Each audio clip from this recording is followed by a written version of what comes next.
Pemirsa, kami awali Newsroom hari ini dari informasi terkait Presiden ke-7 Republik Indonesia Joko Widodo menanggapi santai ahli digital forensik Rismon Sianipar yang mendatangi rumah dosennya Kasmujo. Jokowi pun mempersilahkan Rismon untuk mengecek lokasi kuliah kerja nyata atau KKN-nya di Boyolali, Jawa Tengah.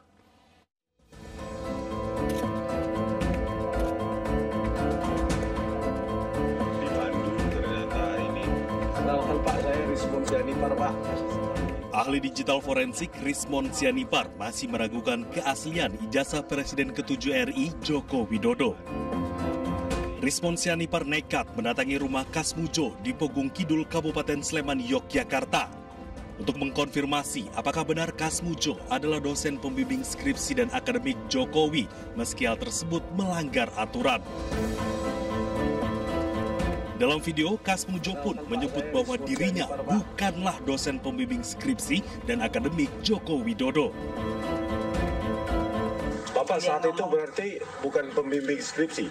Jelas, bukan. Bukan pembimbing akademik? Bukan. Pembimbing akademik pun bukan, Pak? Oh, bentar, Pak. Maaf. Terkait hal ini, Jokowi pun menanggapi santai. Jokowi mempersilahkan Rismon CS untuk menggali informasi sebanyak-banyaknya dan mendatangi lokasi saat dia mengikuti kuliah kerja nyata atau KKN. Ya, KKN dicek aja di Desa Ketoyan, di Kecamatan Wonosgoro, Kabupaten Boyolali, dicek ke sana. Tahunnya seingat saya 85 awal. Cek ngecek dekat aja. Tapi peristiwanya sudah 40 tahun yang lalu.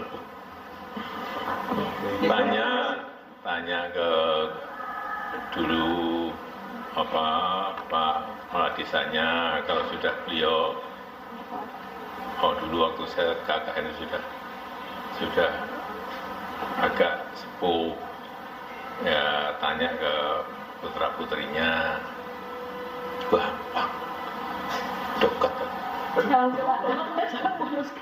Nanti KKN-nya ganti lagi, KKL-nya di mana?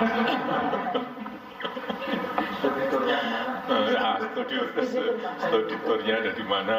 Kuliah kerja lapangan di mana? Ampun. Sebelumnya Jokowi juga telah mengunjungi rumah Kasmujo pada bulan Mei lalu. Kala itu Jokowi datang menawarkan bantuan tim hukum kepada Kasmujo atas gugatan yang dilayangkan perihal tudingan ijazah palsu.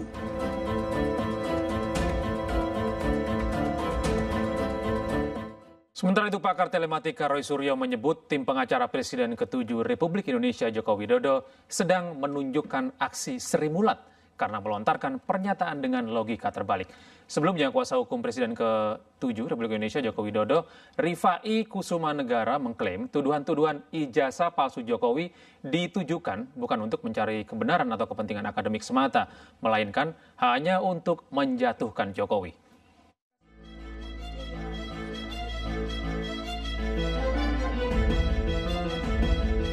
Pakar telematika Roy Suryo menyebut tim pengacara mantan Presiden Joko Widodo sedang menunjukkan aksi Sri Mulat karena melontarkan pernyataan dengan logika terbalik. Kritikan disampaikan Roy Suryo menanggapi ucapan pengacara Jokowi yang menyebut jika ijazah Jokowi dibuka ke publik dapat menimbulkan kekacauan dan menjadi preseden buruk. Roy Suryo menjelaskan tentang ciri khas Sri Mulat yang sering menggunakan logika terbalik untuk menerangkan sesuatu. Logika Sri Mulat. Logika Sri Mulat itu artinya kita tertawakan saja. Ya, karena Sri Mulat itu selalu kalau mau sein belok kanan tuh seinnya kiri. Ya, kalau bilang sesuatu yang bahaya itu bahaya. Gitu. Jadi malah jadi tertawaan. Mana ada orang kalau punya ijazah asli ditunjukkan itu terus jadi chaos. Nggak akan ada itu. Itu logika Sri Mulat. Logika yang terbalik-balik. Jadi kita tertawakan saja. Dan ini biarkan masyarakat yang menilai. Sebelumnya, kuasa hukum Presiden ke-7 Republik Indonesia, Rifai Kusumanegara, mengklaim tuduhan-tuduhan ijazah palsu Jokowi bukan untuk mencari kebenaran atau kepentingan akademik semata, melainkan hanya untuk menjatuhkan Jokowi. Hal ini dibuktikan selama proses penyelidikan yang sudah dilakukan kepolisian selama 2 bulan. Hasil penyelidikan pihak berwenang tetap ditolak oleh pihak-pihak berperkara sehingga tuduhan masih terus berlanjut. Sesuatu yang kami yakini semakin terbukti kebenarannya. Ya. Seperti kita saksikan bersama, semua upaya hukum, proses hukum sudah dijalankan, diterangkan oleh rekan Yakub, nyatanya tetap ditolak. Bahkan terakhir ini semakin terlihat bahwa kegiatan mereka ini bukan lagi bersifat mencari kebenaran atau kegiatan akademis, karena banyak statement yang sangat terlihat bahwa ini sudah berbau politis. Rifai juga meminta pihak Polda Metro Jaya mengambil langkah tegas menyelesaikan laporan lain yang masuk untuk segera diputuskan apakah masuk ke tahap penyidikan atau dihentikan. Tim Liputan iNews melaporkan. Sementara itu, kuasa hukum Presiden ke-7 Republik Indonesia Joko Widodo, Yakub Hasibuan, menjelaskan alasan tidak menunjukkan ijazah asli Jokowi. Yakub menilai jika ijazah Jokowi ditunjukkan akan menimbulkan kekacauan. Kalau sampai ditunjukkan, ini akan meng-create chaos dan presiden yang sangat buruk. Bayangkan semua yang dituduh dipaksa untuk menunjukkan ijazahnya. Siapapun ini bisa terjadi kepada siapapun, pada kepala daerah manapun, pada anggota DPR manapun, pada masyarakat sipil manapun. Bayangkan kalau itu terjadi, kan negara ini chaos. Makanya itu kan semua banyak sekali asas-asas yang ada. Negara ini adalah negara hukum. Siapa yang mendalilkan, dia harus membuktikan. Dan itu kan salah satu asas-asas yang harus diperhatikan dalam hukum. Beralih ke informasi lain, pemirsa, Menteri Kebudayaan Fadlizon memberikan klarifikasi terkait pernyataannya yang menyebut pemerkosaan massal tahun 1998 tidak ada buktinya dan hanya berdasarkan rumor yang beredar. Saya di sini hadir bersama dengan Wakil Menteri Kebudayaan. Menteri Kebudayaan Fadlizon memberikan klarifikasi terkait pernyataannya yang menyebut pemerkosaan massal tahun 1998 tidak ada buktinya dan hanya berdasarkan rumor yang beredar. Menurut Fadlizon, pernyataan tersebut bukan dalam rangka menyangkal keberadaan kekerasan seksual, namun menekankan bahwa sejarah perlu bersandar pada fakta-fakta hukum dan bukti yang telah diuji secara akademik dan legal. Fadlizon mengutuk dan mengecam keras segala bentuk perundungan dan kekerasan seksual terhadap perempuan. Ia juga menekankan bahwa saat kerusuhan tindak kejahatan ini memang terjadi, tetapi istilah massal tidak memiliki data yang konklusif. Fadlizon juga menyoroti secara spesifik perlunya ketelitian dan kerangka kehati-hatian akademik dalam penggunaan istilah perkosaan massal. Hal ini dapat memiliki implikasi serius terhadap karakter kolektif bangsa dan membutuhkan verifikasi berbasis fakta yang kuat. Sebelumnya, Fadlizon mengklaim peristiwa pemerkosaan massal tahun 1998 tidak ada buktinya dan hanya bersandar rumor yang beredar. Fadlizon menjelaskan rumor-rumor seperti itu tidak akan menyelesaikan persoalan yang ada. Tim Liputan iNews melaporkan. Sementara itu, pemirsa, di lain pihak, TGPF dalam laporannya pada 1998 mencatat setidaknya ada 85 korban kekerasan seksual di berbagai kota, termasuk perkosaan massal terhadap perempuan Tionghoa. Tragedi Mei 1998 menjadi salah satu peristiwa bersejarah di Indonesia. Sejumlah tanda tanya pun masih menyelimuti peristiwa bersejarah ini, salah satunya dugaan adanya ruda paksa massal dalam tragedi 1998. Untuk mengungkap fakta kerusuhan termasuk dugaan pelanggaran HAM berat, pemerintah membentuk tim gabungan pencari fakta tahun 1998. TGPF dibentuk melalui keputusan bersama 5 pejabat tinggi negara pada 23 Juli 1998, antara lain Menteri Pertahanan dan Keamanan, Panglima ABRI, Menteri Kehakiman, Menteri Dalam Negeri, Menteri Negara Urusan Peranan Wanita, dan Jaksa Agung. Hasil penyelidikan tim gabungan pencari fakta tahun 1998 mencatat sedikitnya 85 kasus kekerasan seksual, termasuk 52 kasus pemerkosaan yang terjadi selama kerusuhan. Temuan ini disampaikan langsung kepada Presiden B.J. Habibie dan menjadi dasar pengakuan resmi negara atas pelanggaran HAM terhadap perempuan. Salah satu tindak lanjutnya adalah pembentukan Komnas Perempuan melalui keputusan Presiden nomor 181 tahun 1998. Menanggapi pernyataan kontroversial Menteri Kebudayaan Fadlizon terkait tidak adanya pemerkosaan massal di tahun 1998, Kepala Kantor Komunikasi Kepresidenan Hasan Nasbi meminta publik untuk memberikan waktu kepada para sejarawan untuk menulis ulang sejarah Indonesia. Dalam konteks hal yang sedang disusun oleh Kementerian Kebudayaan, mari kita sama-sama beri waktu para sejarawan untuk menuliskan. Ini kan sekarang semua dalam proses. Dan dalam proses ini terlalu banyak spekulasi-spekulasi yang menyatakan ini tidak ada, ini ada. Coba kita biarkan para sejarawan ini menuliskan ini. Dan untuk nanti kita pantau, kita pelototi, kita periksa bareng-bareng. Toh yang menulis ini adalah para sejarawan yang juga kredibel, punya kredibilitas tinggi, dan mereka tentu tidak akan mengorbankan kredibilitas mereka ya untuk hal-hal yang tidak perlu. Jadi kekhawatiran-kekhawatiran semacam ini mungkin bisa jadi diskusi, tapi jangan divonis macam-macam dulu. Lihat saja dulu ya pekerjaan yang sedang dilakukan oleh para ahli sejarah dalam menulis sejarah Indonesia. Ini bukan menulis ulang, tapi melanjutkan menulis sejarah Indonesia. Karena mungkin terakhir sejarah Indonesia ditulis tahun berapa? Tahun 98, tahun 97, 98. Dan dari 98 ke sini tidak ditulis lagi. Jadi kita lihat dulu mereka menulis apa.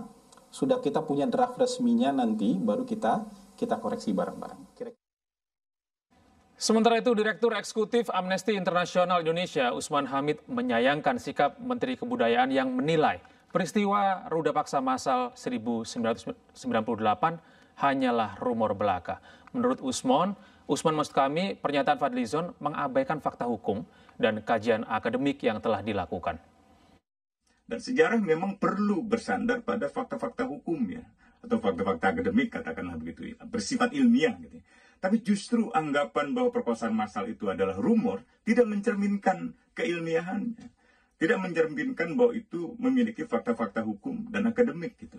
Saya setuju bahwa terminologi perkosaan massal memang harus dikelola dengan baik dan bijak atau dengan empatik lah gitu. Tapi justru dengan prinsip kebijaksanaan dan sikap empatik itu seharusnya Menteri Kebudayaan tidak mengeluarkan istilah rumor sebagai sikapnya yang meragukan adanya perkosaan massal itu.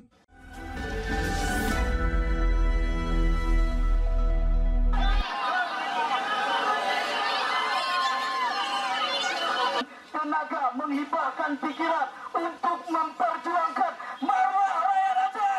Hidup rakyat Aceh! Ratusan mahasiswa melakukan aksi unjuk rasa di depan kantor Gubernur Aceh. Aksi ini sebagai bentuk perlawanan kepada Tito Karnavian yang telah mengangkangi marwah Aceh dengan memindahkan 4 pulau ke Sumatera Utara. Mereka menyanyikan himne Aceh serta berorasi secara silih berganti. Masa mendesak Presiden Prabowo mencabut SK pemindahan 4 pulau serta memecat dan memproses Tito Karnavian karena telah mengusik perdamaian di Aceh. Terkait persoalan 4 pulau, kami meminta kepada Republik Indonesia untuk mengembalikan pulau kami yang sudah dicaplok oleh semut dan mencabut keputusan SK Menteri Dalam Negeri Tito Karnavian dan meminta Prabowo Subianto selaku Presiden Indonesia untuk mencopot Tito Karnavian yang sudah membuat kacau bangsa Aceh. Mengawal pertemuan Prabowo dan Gubernur Aceh, para mahasiswa akan menetap di kantor Gubernur Aceh hingga kesepakatan mengembalikan pulau dikabulkan Presiden. Dari Banda Aceh, Syukri Syarifuddin, iNews melaporkan. Sementara itu, Kementerian Dalam Negeri evaluasi status 4 pulau yang menjadi rebutan antara Provinsi Aceh dan Sumatera Utara. Data dan informasi terbaru terkait 4 pulau tersebut akan dilaporkan ke Presiden Prabowo Subianto. Rapat ini dihadiri oleh seluruh pihak yang terkait langsung dalam proses-proses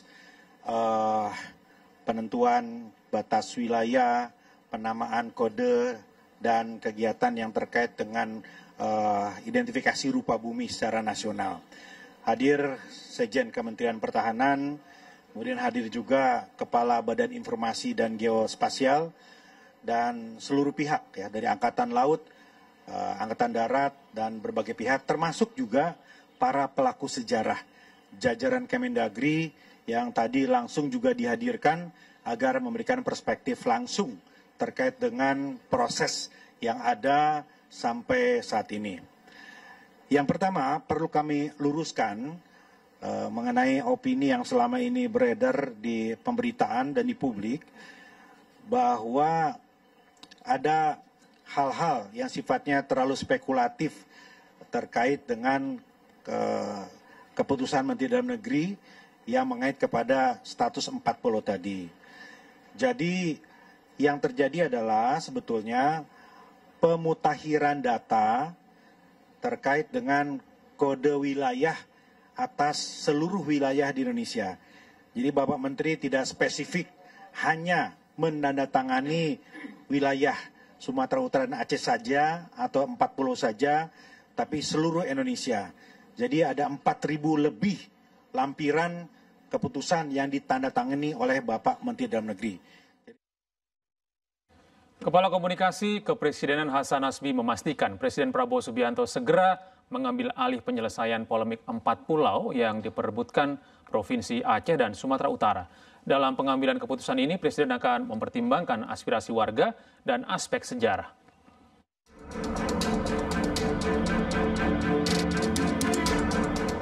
Presiden Prabowo Subianto akan menangani langsung sengketa kepemilikan pulau antara Provinsi Aceh dengan Sumatera Utara. Menurut Kepala Komunikasi Kepresidenan Hasan Nasbi, Presiden akan segera mengambil keputusan terkait polemik 4 pulau Aceh yang masuk ke dalam wilayah Tapanuli Tengah Sumatera Utara. Kira-kira ada aspirasi-aspirasi yang berbeda antara beberapa dua daerah di dalam negara kesatuan Republik Indonesia tentang pulau-pulau tertentu. Nah, ini tentu saja sesuai dengan aturan main yang ada di negara kita, maka ini diambil alih oleh pemerintah pusat. Dalam hal ini Presiden mengambil alih ini langsung dan dijanjikan secepatnya akan diselesaikan. Ini harusnya tidak sulit untuk diselesaikan, bisa diselesaikan dengan cara dingin, dengan kepala yang dingin, dengan cara yang baik-baik, karena kita berdialog, kita berdiskusi sebagai sesama anak bangsa. Jadi tentu Presiden akan segera mengambil keputusan secepatnya, dan dengan mempertimbangkan aspirasi-aspirasi maupun proses historis, proses administrasi yang sudah dijalankan selama ini. Adapun 4 pulau yang menjadi rebutan antara Provinsi Aceh dengan Sumatera Utara, yakni Pulau Panjang, Pulau Lipan, Pulau Mangkir Besar, dan Pulau Mangkir Kecil. Gubernur Aceh Muzakir Manaf menyebut akan tetap mempertahankan keempat pulau. Ia mengklaim memiliki bukti kuat bahwa keempat pulau masuk dalam kewenangan daerahnya. Kewajiban kita, wajib kita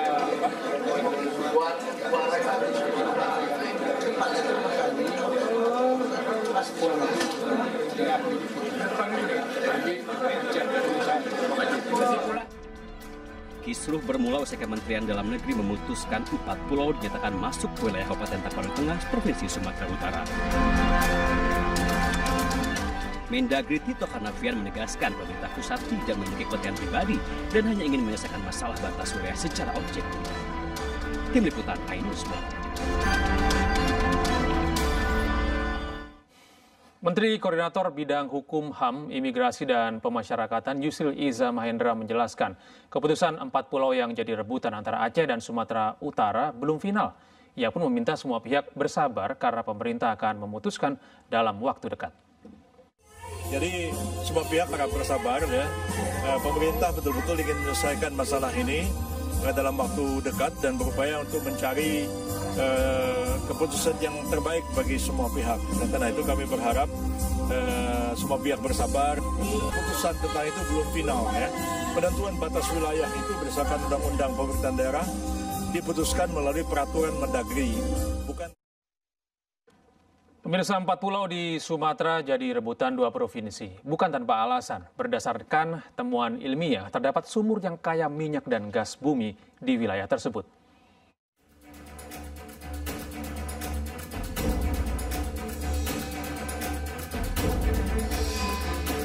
Keempat pulau yang jadi rebutan Provinsi Aceh dan Sumatera Utara berdekatan dengan wilayah kerja Oswa, Kabupaten Tapanuli Tengah. 4 pulau ini berada di wilayah kerja offshore West Aceh yang kaya akan kandungan minyak dan gas bumi. Meski belum ada data seismik yang cukup untuk mendukung proses evaluasi potensi migas secara menyeluruh, namun Deputi Perencanaan Badan Pengelola Migas Aceh memaparkan potensi migas di Laut Singkil.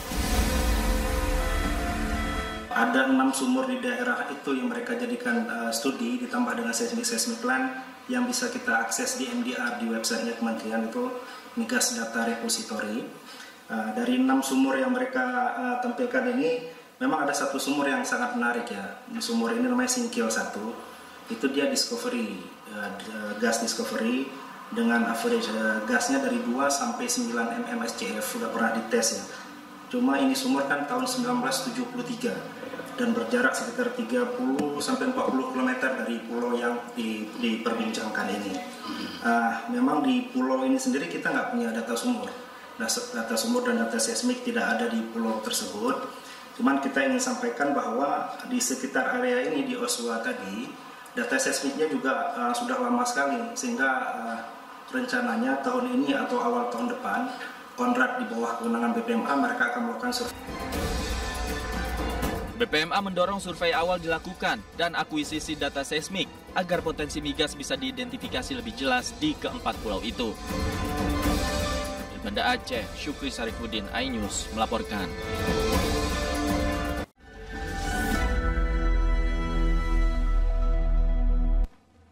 Terima kasih Anda masih bersama kami di iNews Prime. Pemirsa, sebuah gas LPG 3 kg meledak yang mengakibatkan 4 orang menderita kritis dan 2 bangunan milik warga hancur akibat ledakan gas yang cukup besar.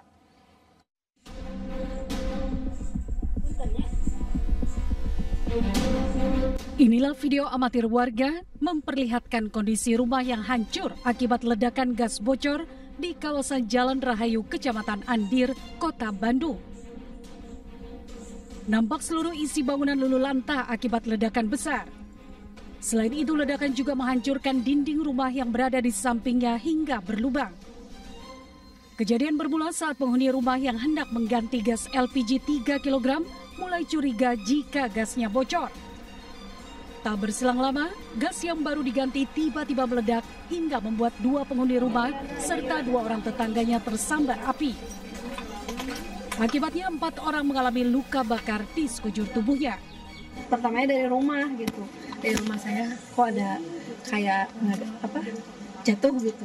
Pas dilihat nggak ada apa-apa, pas keluar sama warga yang lain lihat ke gang 3, ternyata di gang 3 nggak ada. Pas dilihat ada di sini, udah ramai di sini. Nah ini udah seperti ini gitu. Dari gas bocor. Dari gas bocor. Gasnya itu sebelumnya memang udah bau banget, dibawa keluar. Ya. Jadi udah bau banget lah.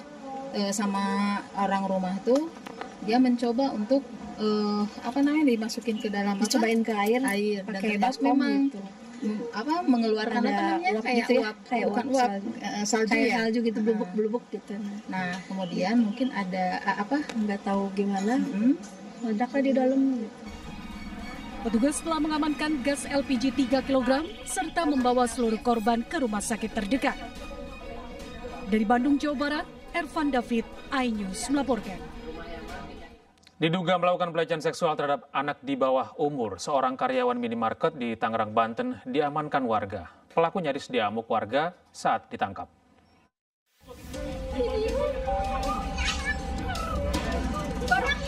Seorang karyawan minimarket di Tangerang, Banten diamankan warga. Diduga pelaku telah melakukan pelecehan seksual terhadap seorang anak laki-laki di dalam kamar mandi minimarket. Pelaku nyaris diamuk warga saat diamankan warga setempat.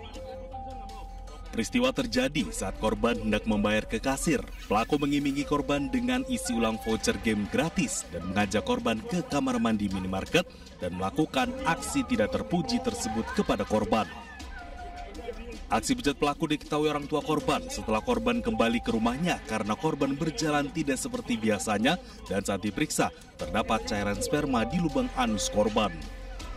Usai mengetahui hal tersebut, orang tua korban serta warga sekitar langsung mendatangi minimarket dan menahan pelaku.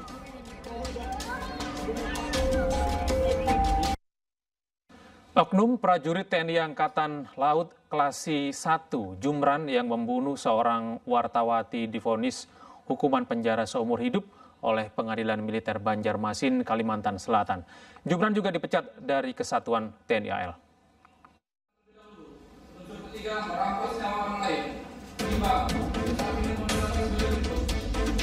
Pengadilan Militer Banjarmasin, Kalimantan Selatan menjatuhkan vonis seumur hidup terhadap Klasi 1 Jumran karena terbukti melakukan pembunuhan berencana terhadap Juwita, wartawati sebuah media di Banjarbaru, Kalimantan Selatan. Jumran juga dipecat dari Kesatuan TNI Angkatan Laut sejak vonis dibacakan majelis hakim. Di mana putusannya sesuai dengan tuntutan dari auditor militer, di mana pidana pokok penjara selama seumur hidup dan pidana tambahan dipecat dari dinas militer.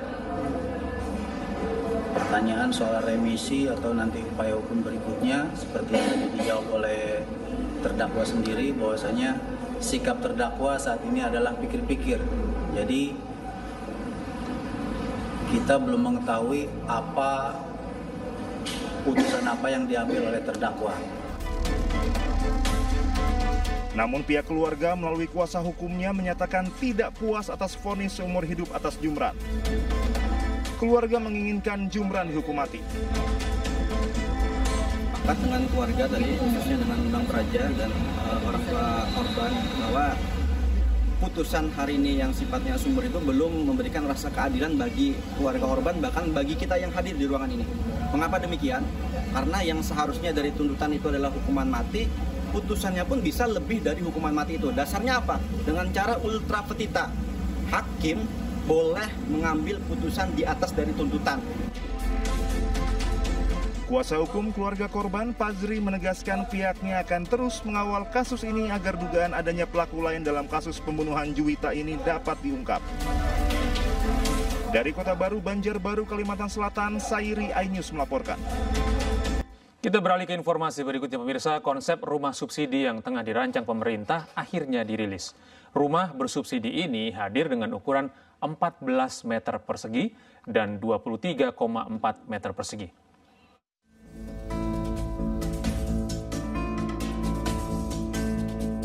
Inilah rumah contoh rumah bersubsidi yang tengah dirancang pemerintah.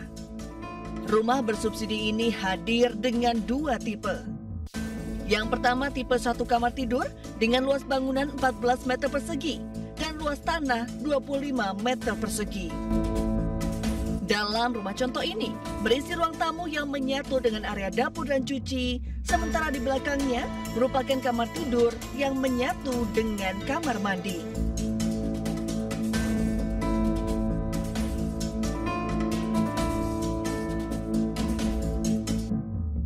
Sementara tipe kedua dengan 2 kamar tidur dengan luas bangunan 23,4 meter persegi dan luas tanah 26,3 meter persegi. Tipe kedua ini berisi ruang tamu dan juga kamar tidur dan kamar mandi, sementara satu kamar tidur lain berada di bagian mezanin. Rumah bersubsidi yang dipamerkan di salah satu pusat perbelanjaan di kawasan Semanggi ini pun menuai sejumlah tanggapan dari para pengunjung. Apa ya? Kayak sempit ya. Tuh, ini kita dua aja sudah bisa nggak kurang, maunya dikit lagi lah atau 1 meteran kan. Kecilan. Kayak rumah kos ya nggak apa-apa lah yang namanya 100 juta. Tanggapan saya mungkin ini lebih untuk ke orang-orang introvert ya.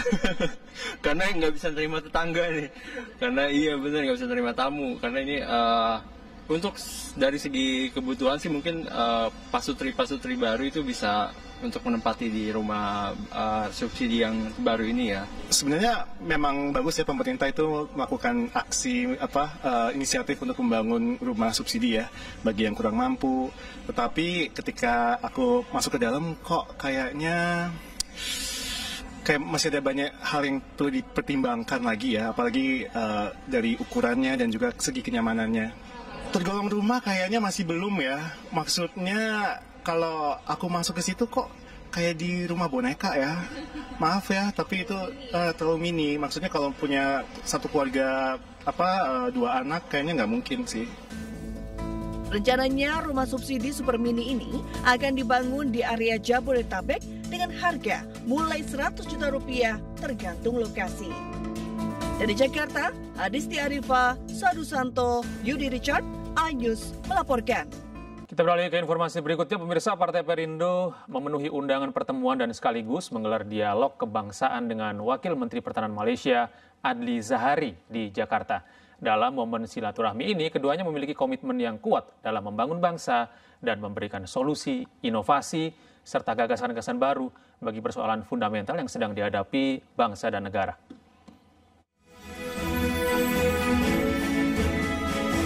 Ketua Umum DPP Partai Perindo Angela Tanusudibio memenuhi undangan pertemuan bersama Wakil Menteri Pertahanan Malaysia yang juga Wakil Presiden Partai Amanah Negara, Adli Zahari. Dalam pertemuan yang berlangsung di Jakarta ini, Angela Tanusudibio turut didampingi Sekjen DPP Partai Perindo yang juga Waketum Kadin Indonesia Andi Yusdin Patawari, Bendahara Umum DPP Partai Perindo Michael Victor Sianipar, dan Susaning Tias Kertopati.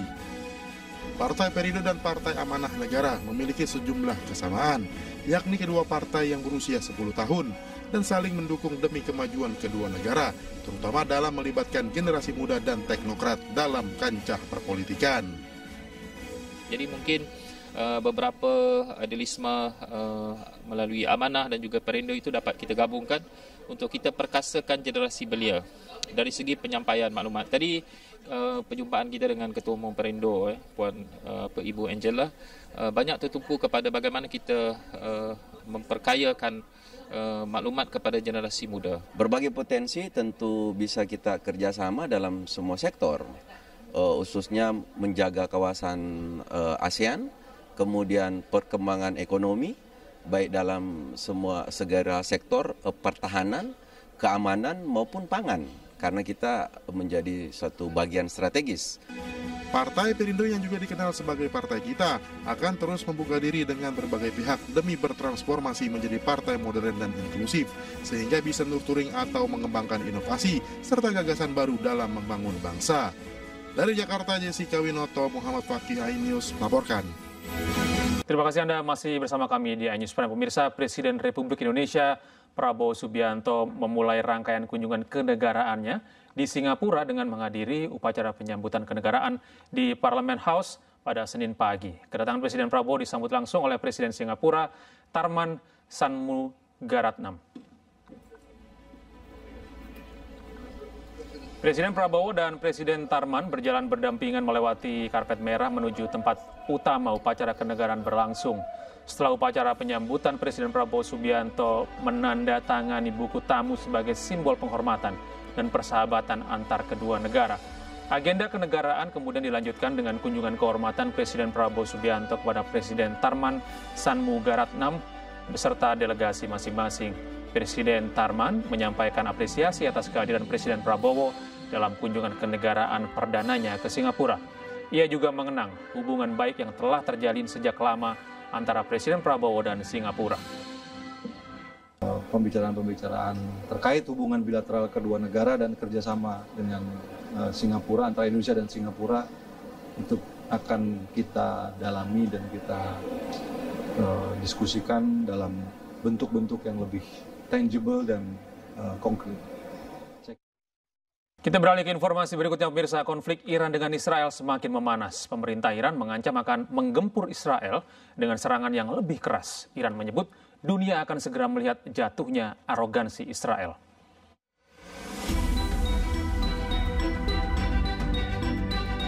Di akun resmi militer Iran, Iran mengancam akan melancarkan serangan besar-besaran yang lebih masif ke wilayah Israel. Iran menyebut dunia akan segera melihat jatuhnya arogansi Israel.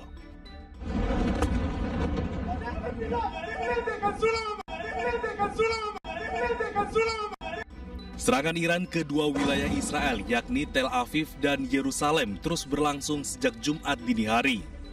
Ratusan drone dan rudal menghancurkan sejumlah objek vital di Israel. Pemerintah Israel meminta warganya mencari perlindungan. و همکنون بانک کاملی از اطلاعات تمامی اماکن و نقاط حیاتی حساس و مهم شما را در اختیار داریم. تأکید می‌نماییم نگذارید رژیم جنایتکار از شما به عنوان سپر انسانی استفاده نماید. از سکونت و تردد در نزدیکی اماکن یاد شده خودداری کنید و بدانید حضور در پناهگاه‌های زیر زمین برای شما امنیت ایجاد نخواهد کرد.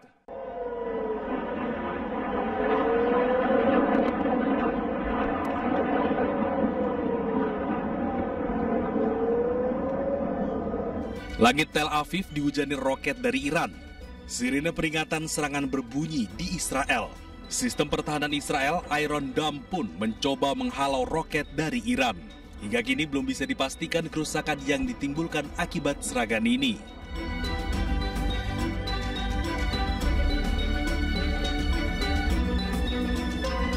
Presiden Amerika Serikat Donald Trump optimistis dengan penyelesaian ketegangan antara Israel dan Iran. Ia yakin akan ada kesepakatan untuk meredakan konflik antar dua negara tersebut. Well, I hope there's going to be a deal. I think it's time for a deal, and we'll see what happens. But sometimes they have to fight it out. But we're going to see what happens. I think there's a good chance there'll be a deal. Itu warga Lebanon bersuka cita saat Tel Aviv dihantam rentetan rudal balistik yang ditembakkan Iran ke Israel.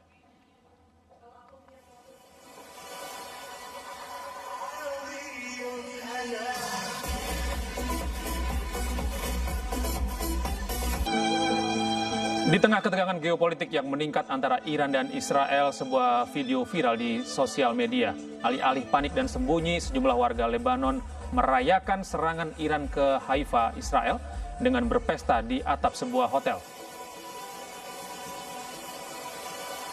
Kemeriahan pesta diiringi oleh pemain saksofon, sementara para tamu mengabadikan langit malam Lebanon yang dilintasi hujan rudal Iran yang menyerang sejumlah fasilitas vital di wilayah Israel. Lebanon yang berbatasan langsung dengan Israel memiliki kelompok bersenjata Hizbullah yang pro-Iran. Lebanon termasuk wilayah paling rentan dalam konflik Iran-Israel.